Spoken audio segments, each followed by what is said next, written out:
world be as it is.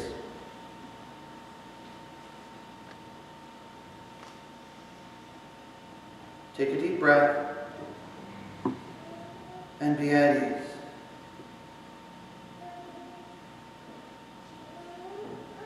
Today when you leave the sanctuary, I want you to come by here and take one of these slips of paper out of that purple bell jar I showed to the kids. There's a slip of paper in there for each of you.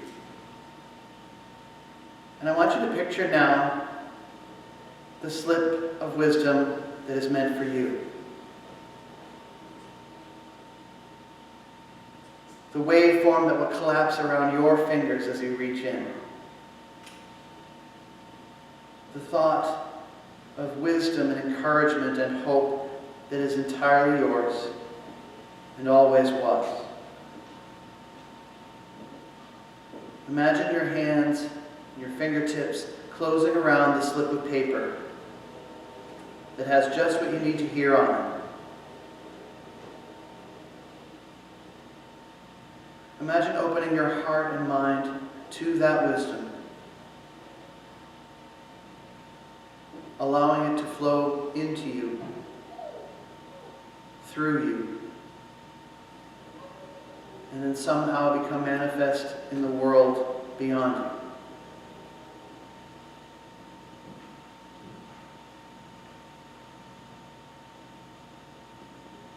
Take peace. Take comfort. Take encouragement.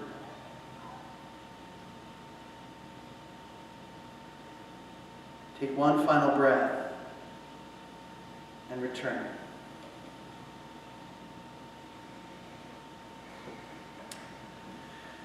So in case it hasn't managed to come to your attention, I'm an optimist. And sometimes my optimism feels misplaced to some people who would really prefer to live in a state of pessimism. Sometimes people really want to smack me across the mouth, in fact. And it's not hard to imagine why you might feel that way, because you're like, I'm angry, I want to be angry, and this Susie cream cheese is coming up in my face and trying to tell me to feel better. And that's not always an easy thing to take. I recognize it. I'm not always easy to take. I have to accept myself the way I am too. Because sometimes I actually want to be in a bad mood. Sometimes I actually want to be sad. I don't want to be sad, but sometimes if I am sad, I want to just let it be. But not only am I an optimist, I'm not just your, average glass is half full kind of optimist either. I am the really annoying glass overflowing type. And I'm not sure where that came from exactly. And though my mother is still fond of reminding me, and I am glad to hear it, that things always happen for a reason. And while there's a thread of optimism to that, it's more about maintaining faith that our challenges are not in vain. In my own practice of optimism, I take it even a level further. I go to the creative effort of slightly deluding myself about things which I don't yet know. I fill in the gaps of my knowledge with something good. If I'm later shown to have been wrong, no big deal. I prefer to use my creativity to get over occasional disappointments than for trying to prevent them. Coping with disappointment is a useful skill. Trying to avoid disappointment altogether is pointless. And yes, I said that I go to the creative effort of slightly deluding myself about things which I don't yet know. The word delude is actually not an optimistic one. It means to intentionally deceive. It has a long record of harm and use is meant to mock, to play, or even subversively ridicule. But that's actually part of my purpose of using it here. As a foundation of my optimism, I selectively, sometimes hopefully constructively, mislead myself about the proper use of the word delude in order to take away its power. For the record, I use the word selfish and revenge in the same way.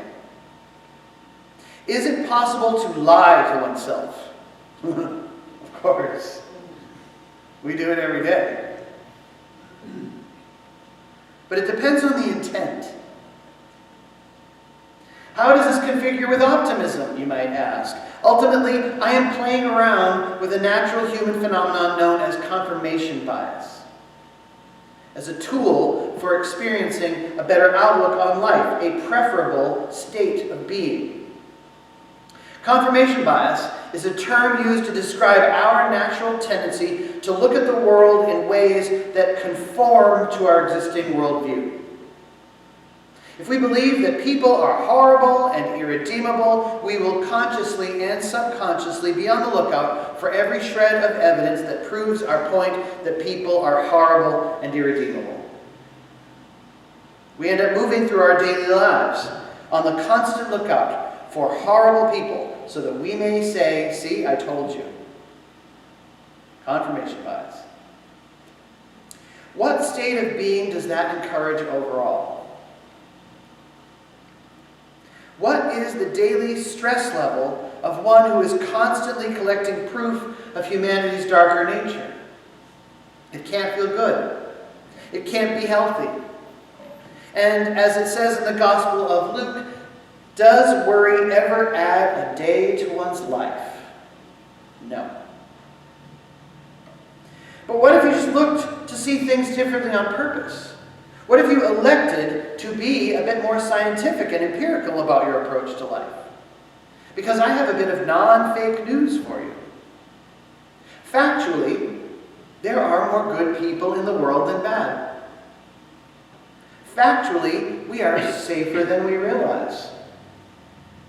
We are healthier than we are sick. We are smarter than we are dumb. We love more than we hate. Historically, this is difficult to take, but as I've said before, we are more peaceful now than at any point in the human timeline since the dawn of agriculture. Can you buy it?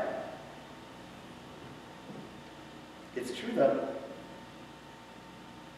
If you don't believe me, you can look it up for yourself. Type in, "Are we in the most peaceful time in human history?" And you'll see all the evidence of why it's actually true.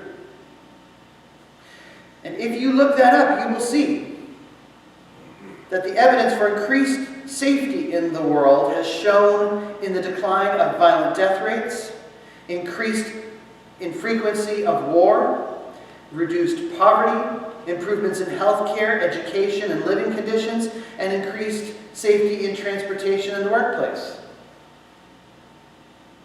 Why not consider these when discussing how to determine whether or not the glass is half empty or half full? Because mathematically, it's quite full to the top. There's a little bit of water missing. I practice something referred to as constructive delusion. I constructively choose to see the best of all possible options occurring. I constructively choose to see the best in people and their intentions. I constructively choose to believe that there is a benevolent purpose to the conflict that we see in our society today. I'll look around me with the belief that benevolence, however improbable, is at work. Even in the darkest of moments, I believe without reservation that the potential for good exists inherently within the core of the experience we are having. That's a tough pill to swallow. I'm not pretending that it's easy to look around at all of this that we're being fed, because the altered ratio of good to bad that we are demonstrated feels a lot skewed to the bad in comparison to the factual reality that we are so much safer than we are in danger. Even the darkest nights of the soul exist with an expectation of the coming dawn. So am I lying to myself? Perhaps yes. Because in truth, I don't know what's to come. I don't know if benevolence really is at work. I don't even know if there is a God. But I believe in the existence of a great central unifying source nonetheless. Is my belief in God constructive delusion? Oh, hell yeah. Fully. However, even the most ardent of atheists could not convince me that I am being done a harm by my belief in God. Likewise, I could not prove to an atheist whether or not harm is befalling them either. So what's the harm in a bit of self-delusion when the only result is that I might just better notice a good path in the midst of an array of bad ones simply because my belief in their existence predisposed me to noticing it? What if there is one good path through a sea of bad choices? If you are predisposed to looking for the bad path or knowing that there's only bad paths, there's no good path, how are you even going to notice that one good one? How are you going to notice that one kind neighbor in the midst of an angry neighborhood? Or is the truth, if I am deluding myself, is the truth that was always there revealed in the process of believing that I would have to lie to myself a bit in order to get it? Thought-provoking questions. It could be seen as a fake it till you make it way of looking at life, and I suppose that's fair. Anyone could choose to bristle at the words lie and delude and deem them to be a fool's path toward salvation. But I will save them the trouble, because intent matters. My intention is to not only feel better, but see better. My choice is to recognize the patterns of good which exist in all things, because then I never miss a single good thing when it comes. And if I see more good things, I am allowing my confirmation bias to attract my notice of more good things. I am effectively deluding myself with the truth.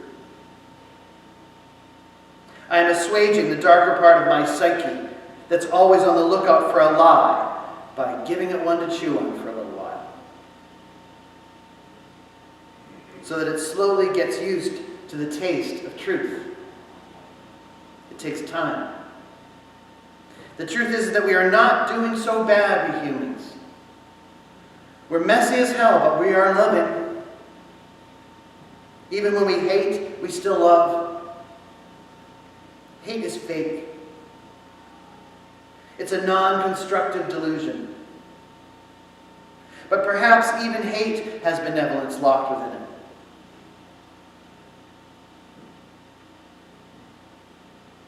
And if you make that assumption, you just may see that lie become the truth too. Please rise as you're able for our closing hymn, number 34, Though I May Speak with Bravest Fire, and then remain standing for the words to carry with